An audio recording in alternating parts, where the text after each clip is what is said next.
आपण लोकांकडे मागायचं फक्त एक चुटकीभर कोलगेट द्या. पण मला आहे ना कॉन्टेंट पाहिजे, आपल्याला व्हिडिओमध्ये काहीतरी व्ह्यूज पाहिजे माहिती आहे का. मुंबईकरांनो, हा पॉल्युशन नाही आहे, हा फॉग आहे, फॉग. फायनली यार 2 महिन्याची मेहनत माझी, केस पाय बघूया.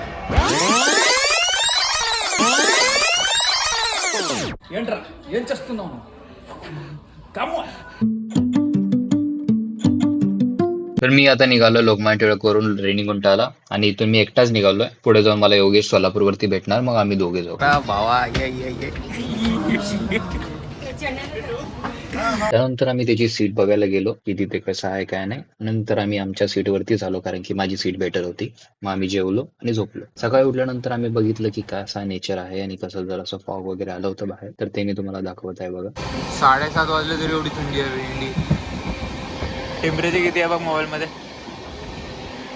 काय हे टेम्परेचर चांगलं आहे तुला. हे टेम्परेचर हेच असते बघ.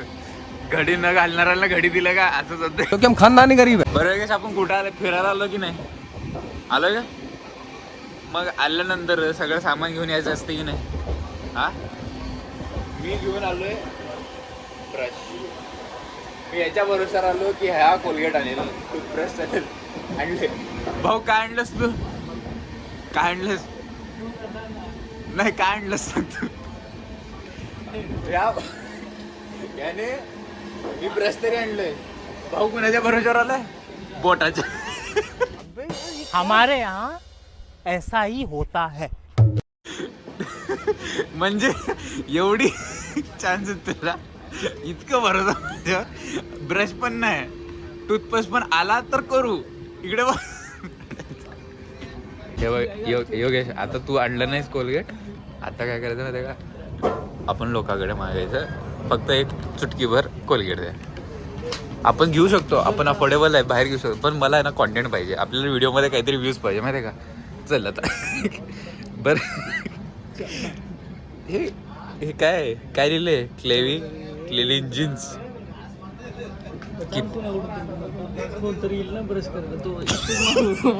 अच्छा, त्याला मारून त्याचं कोलगेट घेऊ.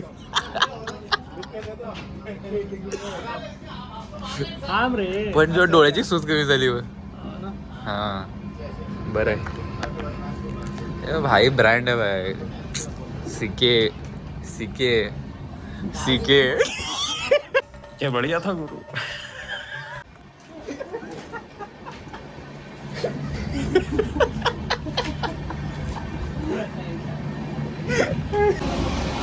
तू जेव्हापासून बोललास का लोक आल्यावर मागू, लोक येणं बंद झाले.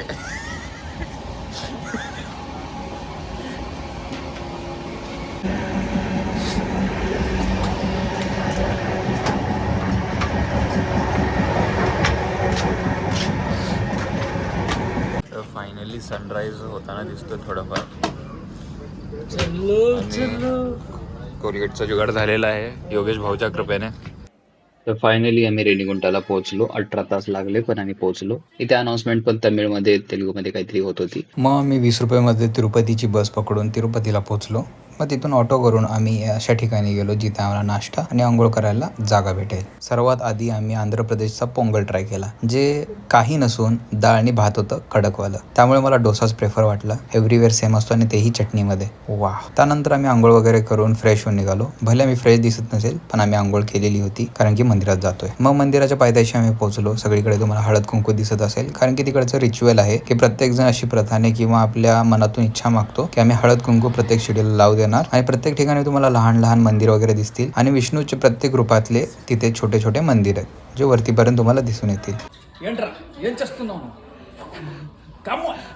आणि थोडीशी मजाक मस्ती करत आम्ही पुढे जात होतो. असे कमान तुम्हाला दिसतील जिथे पाया पडून तुम्ही दर्शन घेऊन पुढे जाऊ शकता. आणि मध्येच तुम्ही खूप जर थकला असाल आणि वयस्कर असाल तर मध्ये तुम्हाला खाण्यापिण्यासाठी जागा भेटतील, रेस्ट करण्यासाठी वेळ भेटेल आणि भारी भारी प्राणी बघायला भेटतील. आणि इथे भरपूर ठिकाणी बोर्ड पण लावले होते. हा जो वे आहे तो जंगलातून जात असल्यामुळे रात्री 6च्या नंतर हा बंद केला जातो. मध्ये तुम्हाला मारुतीची भव्य मंदिर पण बघायला भेटतील आणि खूप चांगला नेचर पण बघायला भेटेल. एका डोंगरावरून दुसऱ्या डोंगरावर जाताना जो सनसेट मी पाहिला तो अतिशय सुंदर होता. आणि फायनली आम्ही 3100 स्टेप कंप्लीट केले. जो रस्ता मी चालला त्याच्या व्यतिरिक्त 3100 स्टेप होते, त्यामुळे ॲटलिस्ट तुम्हाला 5 तास तरी लागतात वरती चढायला. वरती जायच्या आधी आम्ही आमचा सामान सगळं खाली सबमिट केला होता, जो अर्धा तासातच वरती पोहोचला. त्याच्यानंतर आम्ही सोय करायला गेलो रूमसाठी, कारण की तुम्हाला लॉकर पण भेटतील, पण रूम घेतलात तर तुम्हाला बेनिफिट असेल. रूम पण फक्त 50 रुपयांमध्ये 500 रुपये डिपॉझिट आणि एवढी भारी भारी रूम तुम्हाला. पण हे रूम खूप लांब लांब असतात, त्यामुळे तुम्हाला खूप फिरावं लागतं, तर चालायची तयारी डोक्यामध्ये ठेवून चाला. मग रात्री आम्ही गेलो अन्नप्रसादमला, जे खूप TTDमध्ये फेमस आहे.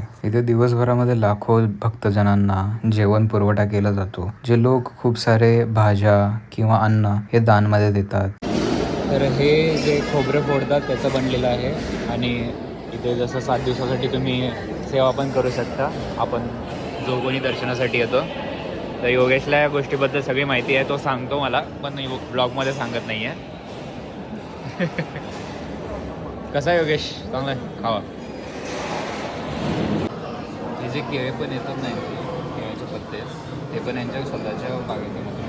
मग अन्नप्रसादम नंतर आम्ही इथे नाईट वॉकसाठी निघालो. दिवसा इतकं तुम्हाला बघण्यासारखं नाही वाटणार, पण नाईटचा जो व्ह्यू असतो लाईटिंगमुळे तो खूप भारी वाटतो. तर बघा गाईस, किती फॉग आहे इकडे, इतकं धुंदळ दिसतंय. आणि आता 17 इकडचा सेल्सिअस टेम्परेचर आहे. अँड इकडे खूप अशी लाईटला लाईटिंग वगैरे होते. तर तुम्ही येत असाल ना, तर 3-4 दिवसासाठी तरी या सगळ्या गोष्टी व्हिजिट करण्यासाठी, नाईटचा बघण्यासाठी. आणि नाईटला तर असं वाटणार की कुठल्या यार कंट्रीमध्ये आल्यासारखं, असं वाटणार नाही की इंडियामध्ये होतं. मी तर पहिल्यांदा असं काहीतरी करतो आहे, मी मित्रासोबत फिरायला आलो आहे बाहेर महाराष्ट्राच्या, आणि असं बघणं डायरेक्टली सगळं.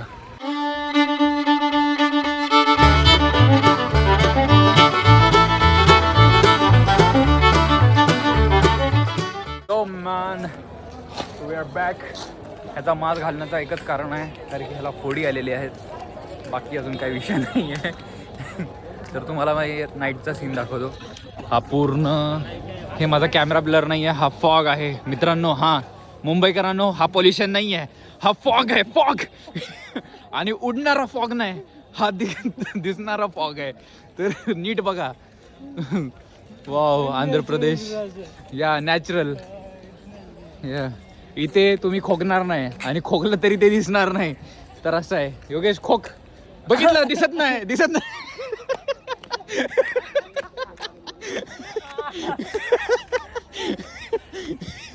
दिसत नाही. या दॅट इज द मॅजिक. तर नाईटचा खूप भारी आपल्याला लोकेशन बघायला भेटतंय. खूप असे दुकानं, शॉप्स वगैरे सगळ्या लाईटिंगने मस्त वाटते.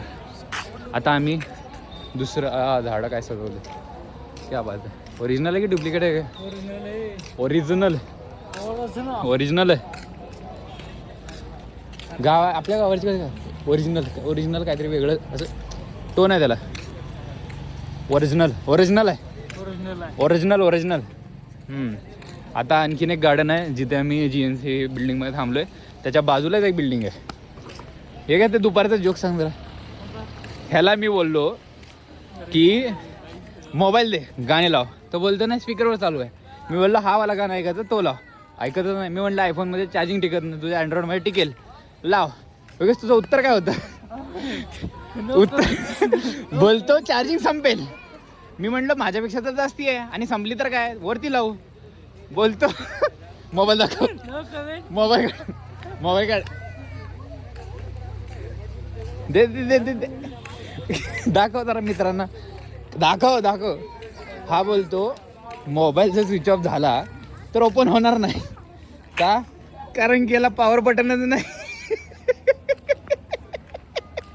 मंगल भावानया मोबाईल पॉवर बटन.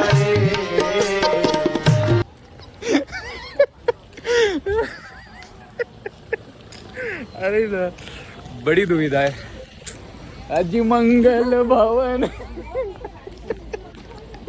अरे जिथे आमचं रूम होतं त्याच्या जस्ट नियर बाय हा एक गार्डन आहे मस्त, जिथे तुम्हाला खूप सारे फोटो क्लिक करायला पण भारी भारी लोकेशन्स आहेत. ही लाइटिंग बघू शकता तुम्ही, किती मस्त वाटते. आणि इकडेच एक रथ होतं महाभारताचं, कृष्ण आणि अर्जुनचा.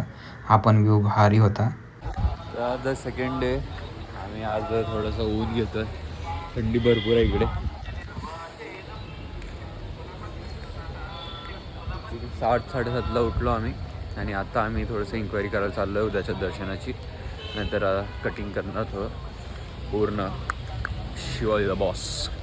तुम्हाला जेवण नाश्ता सगळं काही प्लेट सोबत एका नारळाच्या पत्त्यासोबत भेटणार. तर आम्ही एक्सप्लोअर करायला निघालो आणि एक्सप्लोअर करताना पहिल्यांदा आम्ही व्हिजिट केलं श्रीवरी पदलू. म्हणतात की इथे श्री व्यंकट भगवानचे पहिल्यांदा पाय तिरुमलावरती पडले होते. मग तिथे दर्शन केलं आणि आजूबाजूचा निसर्ग खूप बघण्यासारखा होता. तिथे व्हिजिट केल्यानंतर दुसऱ्या ठिकाणाकडे आम्ही गेलो. इथे तुम्ही टॅक्सी आणि बसने पण जाऊ शकता. बसने कमी पडेल आणि टॅक्सीने 50 रुपये एक्स्ट्रा पडेल. टॅक्सीने तुम्हाला बेनिफिट हा आहे की कमी लोक जाणार आणि लवकर तुमचं दर्शन होईल. बसमध्ये गेलात तर लोक भरपूर असणार आणि लाईन खूप लागेल. मग आम्ही निघालो चक्रतीर्थमच्या जवळ, जे विष्णूंच्या चक्राशी संबंधित आहे. भक्तांसाठी हे एक भक्तीचं स्थान आहे. इथे दर्शन केल्यानंतर आम्ही जवळच महादेवाचं पिंड होतं, तिथे दर्शन घेतलं आणि त्याच्यानंतर वेगवेगळ्या प्रकारच्या दगडांचे आकृती बघितल्या. त्यातलाच एक सील तोरणम, निसर्गाने बनवलेला एक कमान, ज्याला ऐतिहासिक आणि धार्मिक दोन्हीचा महत्त्व आहे. मग तिथे थोडासा वेळ घालवल्यानंतर आम्ही पुढच्या ठिकाणी गेलो. वेणुगोपाल स्वामी मंदिर, जे भक्तांसाठी एक श्रद्धेचं स्थान आहे. आणि त्यानंतर माझ्या आवडत्या ठिकाणी, ही जागा मला खूप आवडली कारण की इथला जो निसर्ग आहे तो खूप रम्य होता. इथे आजूबाजूला तुम्हाला पर्वत आणि निसर्गाने घेरलेले बांबूचे झाड आणि उंच उंच झाड बघायला भेटतील. आणि इथे चालताना इतकी शांतता होती की पक्षी आणि पशूंचा आवाज सोडून कुठलाही आवाज तुमच्यासाठी येणार नाही. त्या व्यतिरिक्त हा जो ठिकाण आहे, इथलं हनुमान मंदिर आणि कुंडासाठी प्रसिद्ध आहे. वनवासाच्या दौरान सीता माताने इथे स्नान केलं होतं असेही म्हटलं जातं. आणि देवता हनुमान आणि रामजी इथे ध्यान करायचे. इथे तुम्हाला हनुमानजीचा मंदिर आणि तो कुंड बघायला भेटणार. आणि त्यानंतर आम्ही इथून पुढे निघालो आकाशगंगा मंदिर, जिथे भक्त लोक आंघोळ करून आपली शुद्धीकरण करतात. एक असा जलप्रवाह जिथलं पाणी खूप शुद्ध आहे आणि हा डोंगरांच्या मधोमध उपस्थित आहे. त्यानंतर आलो पाप विनाशकम. इथे असं म्हणले जाते, इथे स्नान केल्यानंतर भक्तांचे सगळे पाप नष्ट होतात. त्यामुळे भक्तांमध्ये ही जागा खूप प्रसिद्ध आहे. मी इथे आंघोळ तर नाही करू शकलो, पण काही थेंबाने माझे थोडे पाप तरी नष्ट झालेच असते. दिवसभर फिरल्यानंतर रात्रीचं आम्ही जेवण करून मग कल्याण कट्टाला गेलो आणि पहिल्यांदा स्वतःला बघणार विदाऊट केसाचं. तर चला बघूया कसा दिसतो. तर असा मी दिसत होतो माझे केस दान केल्यानंतर. आणि नेक्स्ट डे आम्ही गेलो दर्शनाला. खूप सारी लाईनमध्ये थांबल्यानंतर आफ्टर 6 hours फायनली आमचा नंबर आला आणि दर्शन घेतलं. आणि दर्शन घेताना माझ्या डोळ्यातून पाणीही आलं. आणि कधीही तिरुपतीचे दर्शन घेण्याआधी वराहस्वामीचे दर्शन घ्यायचे. आणि जेव्हा तिरुमलाचं डोंगर चढताय त्याच्या आधी भगवान गोविंदराज स्वामी आणि देवी पद्मावती या दोघांचे दर्शन घेऊनच तिरुमला पर्वत चढायचं आहे तुम्हाला. माझंही पहिला ट्रिप होता योगेश सोबत. तर काही चुकलं असेल, काही राहिलं असेल तर माफ करा. आणि मी माझ्या नॉलेजप्रमाणे जितकं होईल तितकं मी एक्सप्लोअर केलं आणि तुम्हाला माहिती देण्याचा प्रयत्न केला. तर हा व्हिडिओ तुम्हाला आवडला असेल तर लाईक करा आणि आणखीन असे व्हिडिओज पाहण्यासाठी मला फॉलो करा. माझ्या यूट्यूबवरती हे बघतायत तर सबस्क्राईब करा आणि कमेंट नक्की करा. गोविंदा गोविंदा. आणि धन्यवाद इथेपर्यंत पाहण्यासाठी.